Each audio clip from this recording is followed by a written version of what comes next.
তো আমরা এখন স্যারদের সাথে এসেছি, স্যার বলবে মেশিন এটা হচ্ছে আমাদের মাইথন ড্যাম। তো ড্যামের ব্যাপারে স্যারকে কিছু জিজ্ঞেস করবো। স্যার মাইথন ড্যামের ব্যাপারে কিছু বলা হোক। মাইথন ড্যামটা অ্যাকচুয়ালি ডিবিসির আন্ডারে, দামোদর ভ্যালি কর্পোরেশন আন্ডারে একটা এটা এই বাঁধটা নির্মাণ করা হয়েছিল। এটা যেমন একটা আছে পাঞ্চায়েত, একটা ড্যাম আছে, দুটো ড্যাম।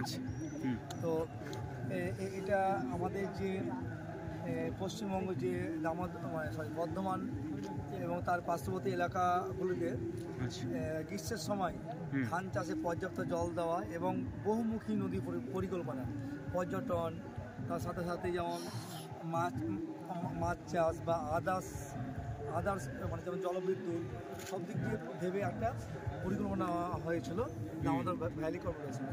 আচ্ছা আচ্ছা। তো তারই একটা অঙ্গ আমাদের এই মাইথন ড্যাম। আচ্ছা, তো ঠিক আছে, আমরা জানলাম এই যে স্যারের কাছ থেকে মাইথন ড্যাম হচ্ছে এখানে একটা দামোদর নদীর অংশ, এবং এই তারপরে হচ্ছে আমরা মেসেঞ্জার ড্যাম, এটা মেসেঞ্জার ড্যামের মতো একটা হলা হয়। তো ঠিক আছে, অসুবিধা নেই, আমরা আগের ভিডিওতে দেখবো এবং ততক্ষণ পর্যন্ত ধরে রাখুন।